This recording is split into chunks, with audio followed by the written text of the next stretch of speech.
భూముల విలువలకు రెక్కలు వచ్చినాయట. 100 నుంచి 400% పెరిగినాయట. ఏప్రిల్ 1వ తేదీ నుంచి అమలు. ప్రాంతాలను బట్టి సవరణ, సగటున 60% వరకు పెంచే యోచన. మార్కెట్ విలువల హేతుబద్ధీకరణతో అదనంగా 40% రాబడికి ప్రణాళిక. ఎవ్రీ 2 ఇయర్స్కి ఒకసారి ఈ భూ మార్కెట్ విలువలకు సంబంధించిన దాంట్లో సమీక్ష చేసి రేట్లు పెంచుతూ ఉంటారు. సో ఇప్పుడు కూడా ఈ మార్కెట్ వాల్యూని పెంచబోతున్నారట. అంటే రిజిస్ట్రేషన్ ఛార్జెస్ పెరగబోతున్నాయి అన్నమాట. మార్కెట్ వాల్యూ ఒక్కొక్క ఏరియాలో ఒక్కొక్క రకంగా ఉంటుంది, దాన్ని పెంచడము. అండ్ దాంట్లో ఒక 7.5% ఏమో రిజిస్ట్రేషన్ చేసుకునేటప్పుడు మనం స్టాంప్ డ్యూటీ ఇవన్నీ కడతా ఉంటాం. మరి దాని రేటు కూడా పెంచుతారా, లేదు ఓన్లీ మార్కెట్ వాల్యూని పెంచుతారా అనేది చూడాలి. మొత్తానికైతే 100 నుంచి 400% వరకు పెంచే అవకాశం ఉందట. ఏప్రిల్ 1వ తేదీ నుంచి అమలు చేస్తారట. రాష్ట్రంలో భూముల విలువలు పెరగబోతున్నాయి. బహిరంగ మార్కెట్కు రిజిస్ట్రేషన్ శాఖ పుస్తక విలువలకు భారీ వ్యత్యాసం ఉన్నది. ఇప్పుడు మనం కొనే రేట్ ఒకటి ఉంటుంది, మనం అక్కడ రిజిస్ట్రేషన్ చేసే రేట్ ఒకటి ఉంటుంది. ఒక ₹1 కోటి ఒక ఫ్లాట్ కొంటే మార్కెట్ వాల్యూ ఒక 40 లక్షలు 50 లక్షలు ఉంటుంది, మిగతా 40-50 లక్షలు బ్లాక్ మనీ కింద ట్రాన్స్ఫర్ చేస్తున్నారు. ఈ తేడా ఉన్నది. మరి ఇప్పుడు దీనివల్ల కొంత ప్రయోజనం కూడా ఉన్నది. కామన్ మెన్ ప్రజలు ఏదైనా చిన్నది కొనుక్కోవాలంటే వాళ్ళకి కొంత ఈజీ అవుతుంది. ముఖ్యంగా మిడిల్ క్లాస్, కొంత ఎబో మిడిల్ క్లాస్ ఫ్యామిలీస్కి టోటల్ వైట్గానే చూపించాలి అనే వచ్చినప్పుడు అప్పుడు ఏమవుతుంది, మొత్తం వైట్ కింద చూపించాల్సి వస్తుంది. బ్యాంక్ త్రూ బ్యాంక్ ట్రాన్స్ఫర్ చేయాల్సి ఉంటుంది. ఈ క్రమంలో భూములు, ఆస్తుల విలువలను హేతుబద్ధీకరించాలని సర్కార్ నిర్ణయించింది. కొన్ని చోట్ల అవసరమైతే 100 నుంచి 400% వరకు పెంచాలి అని భావిస్తున్నది. ఈ మేరకు రిజిస్ట్రేషన్ శాఖ అధికారులు సన్నాహాలు చేస్తున్నారు. ఇప్పటికే పలు రకాల నివేదికలతో మార్కెట్ విలువల్లో హెచ్చుతగ్గులపైన కసరత్తు చేసిన అధికారులు పలు సవరణ ప్రతిపాదనలు సిద్ధం చేశారు. కొత్త మార్కెట్ విలువలను ఏప్రిల్ 1వ తేదీ నుంచి అమలు చేయాలని సర్కారు సూత్రప్రాయంగా నిర్ణయించినట్లు విశ్వసనీయ సమాచారం. ఏటా భూముల విలువ పెంచాలి అని, అది కూడా శాస్త్రీయ పద్ధతిలో ఉండాలని సీఎం రేవంత్ రెడ్డి అధికారులకు సూచించారు. ఈ నేపథ్యంలో తెలంగాణలో 6 ఏళ్ల తర్వాత భూముల విలువలు పెంచడానికి రంగం సిద్ధమైంది. ప్లాట్ల ధరలను ఆయా ప్రాంతాలను బట్టి 15 నుంచి 30%, ఫ్లాట్స్ 15 to 30%, స్థలాల విలువలను 1 నుంచి 4 రెట్లు వరకు పెంచే అవకాశం ఉన్నదట. భూముల విలువ అమాంతం పెంచితే రియల్ ఎస్టేట్ రంగం దెబ్బతినే ప్రమాదం ఉంటుంది. దీంతో ఏ వర్గానికి ఇబ్బంది లేకుండా శాస్త్రీయంగా మదింపు చేసి విలువలు పెంచాలని ముఖ్యమంత్రి రిజిస్ట్రేషన్ల శాఖ అధికారులకు సూచించారట.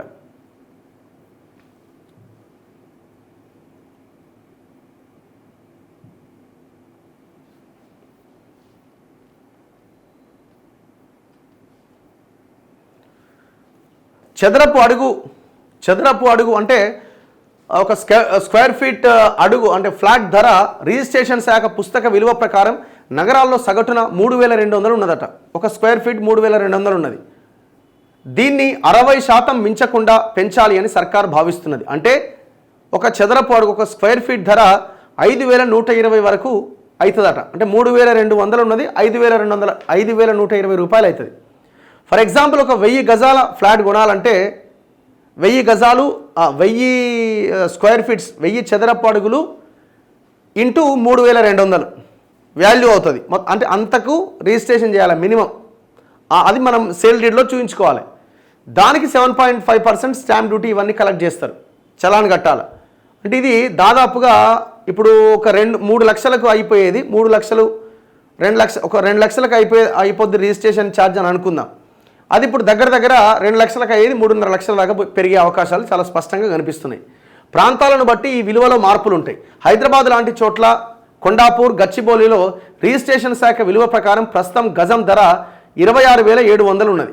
ఇదే వాణిజ్య స్థలం అయితే, అంటే కమర్షియల్ ప్లేస్ అయితే గజం 44,900 ఉన్నది. నార్సింగిలో 23,800 ఉన్నది. మణికొండలో 23,900 ఉన్నది. రాయదుర్గంలో 44,900 ఉన్నది. బుద్వేల్లో 10,200 ఉన్నది. ఇటీవల బుద్వేల్లో ఎకరా 20 కోట్ల ధర పలికింది.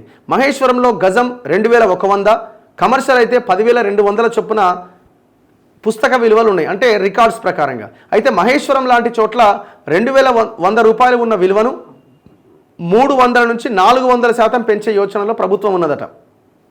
ఇలా 3,000 కంటే తక్కువగా ఉన్న ప్రాంతాల్లోని మార్కెట్ విలువలను హేతుబద్ధీకరిస్తారు. పుస్తక విలువ భారీగా పెంచితే క్యాపిటల్ గెయిన్, ఇతర పన్నులతో నిర్మాణ రంగం కుదేలయ్యే ప్రమాదం ఉన్నందున ప్రభుత్వం జాగ్రత్తగా అడుగులేస్తోంది. ఇక వ్యవసాయ భూములు, స్థలాల విషయంలో ఇప్పుడున్న పుస్తక విలువలను సవరించి 100 నుంచి 200% పెంచాలనే ఆలోచనలో ఉన్నది ప్రభుత్వం. గజం ధర 1000 రూపాయలు ఉంటే దాన్ని 3,000 వరకు పెంచాలి అనే ప్రతిపాదన ఉన్నది. ఉదాహరణకు శేరిలింగంపల్లి 2 రిజిస్ట్రేషన్ కార్యాలయాల పరిధిలో ఉన్నది. అక్కడ ప్రస్తుతం స్థలాల విలువ గజం 26,700గా ఉన్నది. దీన్ని 50,000 నుంచి 60,000 వరకు పెంచాలి అని ప్రభుత్వం భావిస్తున్నది. మోకిలాలో గజం 2,300 ఉన్నది. వాస్తవ విలువకు రిజిస్ట్రేషన్ల శాఖ విలువకు అసలు పొంతనే లేదు. మోకిలాలో మొత్తం ఆడ విల్లాలే ఉంటాయి. ఒక్కొక్క విల్లా 6 కోట్లు, 7 కోట్లు, 8 కోట్లకు అమ్ముతున్నారు. అక్కడ ల్యాండ్ వాల్యూ, ఒక ఎకరా వాల్యూ ఈజీగా 50 నుంచి 100 కోట్లు ఉంటుంది మెయిన్ రోడ్ది అయితే. ఇక లోపలికి వెళ్ళినా మినిమం 25-30 కోట్లకు తక్కువగా లేనేలేదు అసలు. ఇలాంటి ప్రాంతాల్లో ప్రస్తుత విలువను కనీసం 400% పెంచాలి అనే ప్రతిపాదన ఉన్నది. ఇటీవల ఇక్కడ కూడా హుడా లేఅవుట్లో వేసిన వేలం పాటల్లో గజం ధర 50,000 పలికింది. ఇలాంటి చోట్ల గజం ధర 10,000 వరకు పెంచాలి అని చూస్తున్నారు.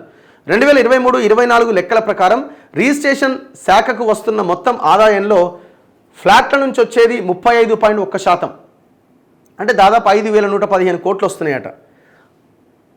ప్లాట్ల నుంచి అంటే స్థలాల నుంచి దాదాపుగా 22.8%, 3,322 కోట్లు వస్తున్నదట. ఇక ఇండ్ల రిజిస్ట్రేషన్ల ద్వారా 19.5%, 2,838 కోట్లు వస్తున్నాయట. వ్యవసాయ భూములు 11.4%, 1,668 కోట్లు. నాన్ రిజిస్టర్డ్ 11.3%గా ఉన్నది. మొత్తంగా 14,588 కోట్ల ఆదాయం వచ్చింది. ప్రస్తుత ఆర్థిక సంవత్సరంలో 15,000 కోట్ల రాబడి వస్తుందని అంచనా వేస్తున్నారు. దీనిపైన 40% అదనంగా ఆదాయం సమకూర్చుకునేలా ప్రణాళికలు సిద్ధం చేస్తున్నారట. ఇట్లా ఛార్జెస్ పెంచాలి అన్న ఆలోచన చేస్తున్నది. ఒకటి మాత్రం వాస్తవం ఏంటంటే, ఉన్న మార్కెట్ వాల్యూకి అసలు యాక్చువల్గా ఉన్న ల్యాండ్ ప్రైస్కి రిజిస్ట్రేషన్ బుక్స్లో ఉన్నదానికి సంబంధమే లేదు అసలు. కొన్ని ఏరియాలో మీరు ముఖ్యంగా చూడాల్సింది, పేద మధ్య తరగతి ప్రజలు వాళ్ళు ఇండ్లు కొనుక్కోవడానికి అనుకూలమైన వాతావరణాన్ని క్రియేట్ చేయాలి. మేము అందుకే అంటున్నాం రియల్ ఎస్టేట్ పడిపోయింది అంటే రేట్లు తగ్గాల. ఏంది పెరుగుడు ఏంది అసలు? ఉన్నదానికంటే ఊహించిన దానికంటే ఇష్టం వచ్చిన రేట్లు పెంచి అలా ₹1,00,00,000 ఫ్లాట్, ఒక అపార్ట్మెంట్ ఫ్లాట్ దొరుకుతున్నదా ఏమన్నా? ఎంత లోపలికి పోయినా 70 లక్షలు 80 లక్షలు తక్కువ లేనే లేదు. ఇష్టం వచ్చినట్టుగా కట్టిపడేసిరు. వెస్ట్ సైడ్ పోండి మీరు, పెద్ద పెద్ద టవర్లు, పెద్ద పెద్ద ఇష్టం వచ్చినట్టుగా కట్టిపడేసిరు. పోతలేవు ఎట్లా పోతాయి? నువ్వు ఇష్టం వచ్చిన రేట్లు పెట్టి ప్రైస్ మొత్తం హైక్ చేసిన తర్వాత మిడిల్ క్లాస్ ఫ్యామిలీస్ అసలు ఇల్లు కొనడానికి అవకాశం లేకుండా పోయింది హైదరాబాద్లో.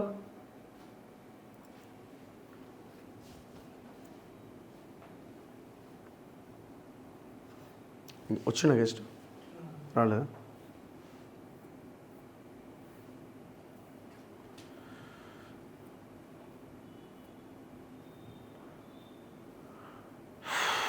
ఇగో ఈ ఓఆర్ఆర్ మీద, ఓఆర్ఆర్ మీద outer ring road lease IRB అనే కంపెనీకి కేసీఆర్ ఈ బ్యాచ్ అంతా కలిసి మాఫియా ఎలక్షన్లకి ముందు ఒక ముంబై కంపెనీకి లీజుకి ఇచ్చింది. 30 ఏళ్ళకి లీజుకి ఇచ్చి ఎంతకి ఇచ్చిండు? 7,000 కోట్లకి ఇచ్చిండు. ఆదాయం ఎంత వస్తుంది ఔటర్ రింగ్ రోడ్ ద్వారా? పర్ డే 2 కోట్లు వస్తుంది. అది లెక్కలు. ఈ మొన్న లాస్ట్ మంత్ ఆ మంత్ కూడా 2 కోట్ల ఆదాయం వచ్చింది.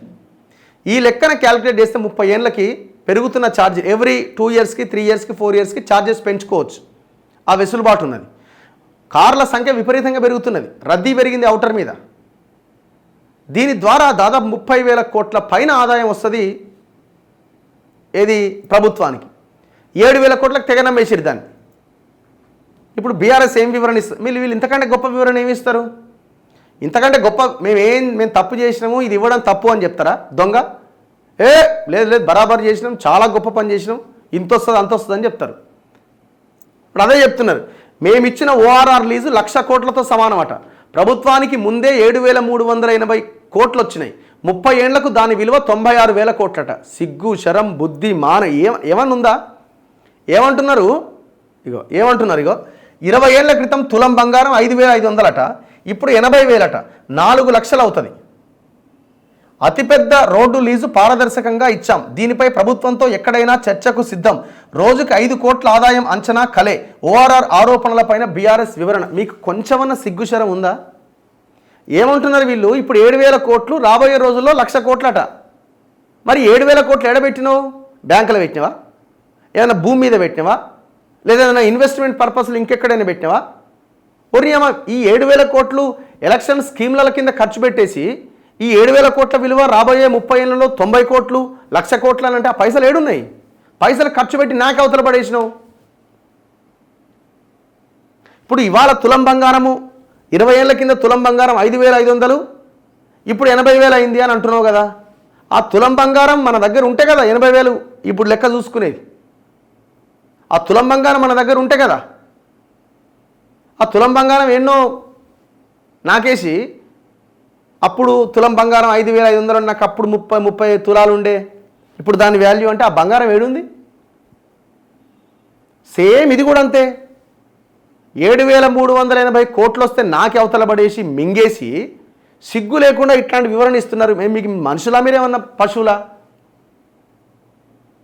2 కోట్ల ఆదాయం వస్తుంది హెచ్ఎండిఏకి పర్ డే. రేవంత్ రెడ్డికి అందుకే మనం రేవంత్ రెడ్డి మొన్న కూడా హరీష్ రావు క్వశ్చన్ రేజ్ చేస్తే నువ్వు అంత ఇంట్రెస్ట్గా ఉన్నావా, చలో సిట్కి ఆదేశిస్తా అంటున్నాడు.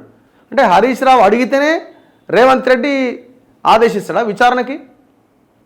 ఎలక్షన్లకు ముందు మీరు చెప్పారు 30,000 కోట్ల ఆదాయం వచ్చే ఔటర్ రింగ్ రోడ్డుని అడ్డి వౌషర్కి అమ్మేసిర్రు, దీన్ని రద్దు చేస్తాం మేము ఎలక్షన్లో అధికారంలోకి రాగానే అన్నారు. ఇప్పుడు ఏమంటున్నారు? ఒకవేళ డైరెక్ట్గా రద్దు చేస్తే వాడు కోర్టుకు వెళ్ళే అవకాశం ఉంది అంటున్నాడు. కరెక్టే. మరి ఎంక్వైరీ స్టార్ట్ కావాలి కదా తొందరగా. ఎప్పుడు స్టార్ట్ అవుతుంది ఇంక ఎంక్వైరీ?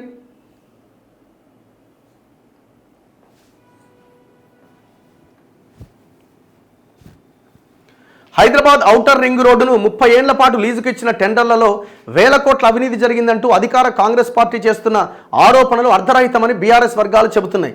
తమ ప్రభుత్వ హయాంలో కుదుర్చుకున్న లీజు ఒప్పందంలో ఎలాంటి అవినీతి అక్రమాలు లేవని స్పష్టం చేశాయి. దేశంలోని అతిపెద్ద రోడ్డు లీజు ఒప్పందాన్ని అత్యంత పారదర్శకంగా చేపట్టాం. అర్థశాస్త్రం తెలిసిన వాళ్ళు మాత్రమే ఈ ఒప్పందంలోని లాభదాయకతను అర్థం చేసుకోగలరు.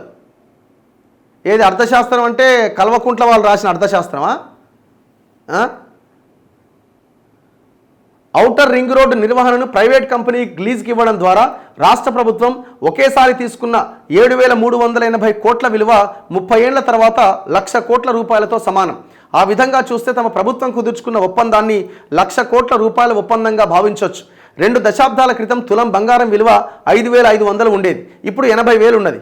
అదే తులం బంగారం, అదే రూపాయి కరెన్సీ కానీ ఆ తులం కొనడానికి అవసరమయ్యే మొత్తం ద్రవ్యోల్బణం కారణంగా 20 ఏళ్లలో అన్ని రెట్లు పెరిగిందని ప్రస్తావించాయి. వచ్చే 10 సంవత్సరాల్లో తులం బంగారం 4 లక్షలు కూడా అవుతుంది.